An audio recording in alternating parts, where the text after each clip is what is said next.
Alhamdulillah, alhamdulillahilladzi an'ama alaina bi ni'matil iman wal islam. Asyhadu an la ilaha illallah wahdahu la syarika lah wa asyhadu anna Muhammadan abduhu wa rasuluhu la nabiyya wa la rasula ba'dah. Allahumma salli wa sallim ala sayyidina Muhammad ibn Abdillah alladhi adda al-amanah wa ballagha ar-risalah wa nassaha al-ummah wa ala alihi wa ashabihi wa man da'a ila Allah bida'watihi ila yaumil liqa. Amma ba'd. Puji dan syukur para jamaah yang dirahmati oleh Allah Subhanahu wa taala senantiasa kita panjatkan kepada Allah. Alhamdulillah, kita masih diberikan berbagai kenikmatan oleh Allah Subhanahu wa taala. Salah satunya nikmat kita ada dalam kondisi senantiasa beribadah, nikmat kita punya kesempatan untuk berada di tempat-tempat yang baik di sisi Allah, dan yang terutama adalah nikmat iman dan Islam yang masih ada di dalam diri kita. Karena apa gunanya kenikmatan-kenikmatan yang lain? Kita diberikan nikmat sehat, kita diberikan nikmat harta, kita diberikan nikmat kekayaan dan yang lainnya. Tapi kalau tidak ada nikmat iman dan nikmat Islam di dalam diri kita, maka itu semua sia-sia. Maka kita bersyukur sekali lagi kita masih berada dalam keislaman dan keimanan, sehingga kita senantiasa ada dalam ibadah kepada Allah Subhanahu wa taala. Yang mudah-mudahan kenikmatan ini senantiasa ada di dalam diri kita sampai ajal menjemput kita. Amin ya Allah ya rabbal alamin. Salawat dan salam marilah kita limpahkan kepada Nabi Muhammad sallallahu alaihi wasallam. Para jamaah rahimakumullah, pada kesempatan yang mulia ini kita akan membahas hadis-hadis terkait dengan tahrimuz zulmi wa amru biraddil mazalim. Bab tentang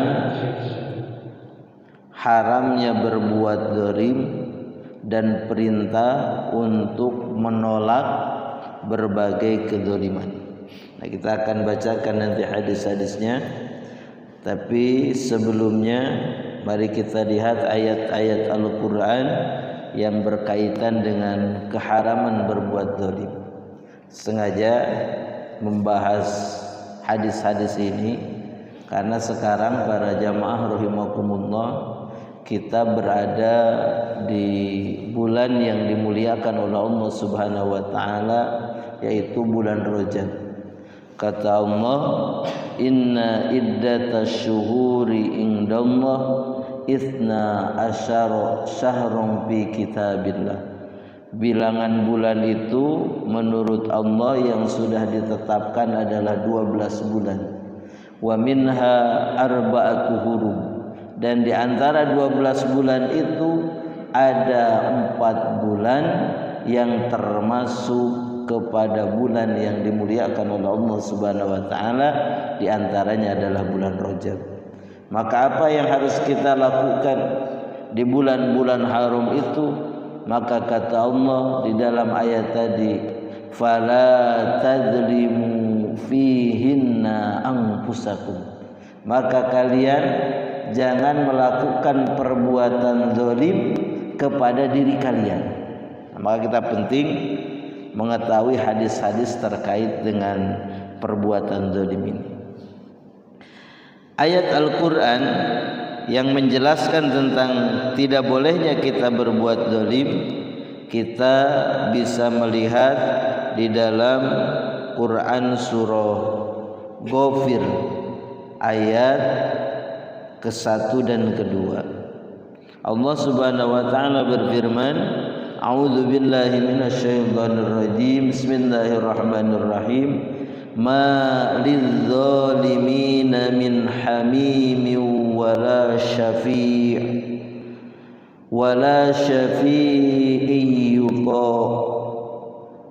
Ma lidzalimina, firman Allah, tidaklah lidzalimina bagi orang-orang yang melakukan perbuatan zalim, min hamimin, dia punya orang dekat, dia punya kerabat, wala syafi'in, dan pembela, yuto, yang mereka itu memiliki kasih sayang, yang mereka itu mau membela nanti.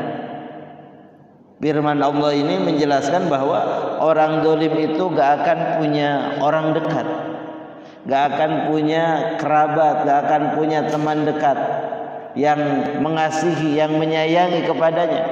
Begitu juga orang zalim itu tidak akan punya pembela nanti di hadapan Allah Subhanahu wa taala. Ini menunjukkan bahwa rugi menjadi orang zalim. Berarti kalau sesuatu itu ada stempel buruk bagi sesuatu, maka sesuatu itu harus kita jauhi, sesuatu itu harus kita hindari. Dalam ajaran agama itu disebutnya haram, ya, maka kita haram melakukan perbuatan zalim. Dan memang Allah Subhanahu wa taala menyatakan di dalam Quran surah Yunus ayat 44 misalnya, A'udzu billahi minasyaitonir rajim. Bismillahirrahmanirrahim. Innallaha la yadzlimun nasa syai'a. Sesungguhnya Allah la yadzlimun nasa, Allah tidak akan pernah mendolimi manusia syai'an, sedikit pun. Tapi apa yang terjadi? Walakinnan nasa anfusahum yadzlimun. Akan tetapi manusialah yang mereka itu mendolimi dirinya sendiri. Jadi mayoritas manusia, kata Allah, mereka mendolimi diri sendiri. Maka mari kita lihat apakah kita sudah termasuk kepada orang yang tidak melakukan perbuatan zalim, atau kita termasuk orang yang melakukan perbuatan zalim. Hadis yang pertama dari Jabir radhiyallahu an, dari sahabat mulia Jabir radhiyallahu an, ana Rasulullah sallallahu alaihi wasallam qala, sesungguhnya Rasulullah sallallahu alaihi wasallam bersabda, ittaquz zulma fa inna zulma zulumatun yaumal qiyamah wattaqus syuhha fa inna syuhha ahlaka man kana qablakum hamalahum ala an safaku dima'ahum wastahallu maharimahum. Rasulullah bersabda, ittaquz zulma. Ittaqu itu maknanya ihdaru wajtanibu. Ittaqu, hati-hatilah kalian terhadap perbuatan zalim. Ittaqu, jauhilah perbuatan zalim. Hati-hatilah terhadap perbuatan zalim, jauhilah perbuatan zalim. Kenapa kita harus menjauhi perbuatan zalim?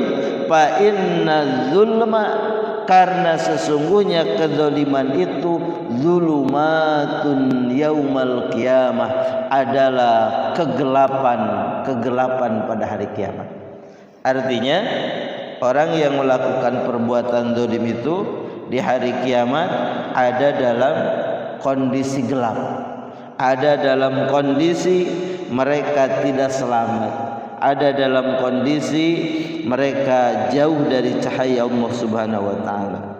Kemudian Rasul juga menyatakan wattaqus syuhha, dan hati-hatilah, jauhilah as-syuhha. Syuhha ini lebih tinggi daripada al-bukhlu. Di dalam Islam itu ada al-bukhlu, atau kita mengenalnya bakhil. Nah, bakhil itu pelit, tapi as-sukha ini lebih dikatakan oleh para ulama al-bakhil atau al-bukhlu asyadid.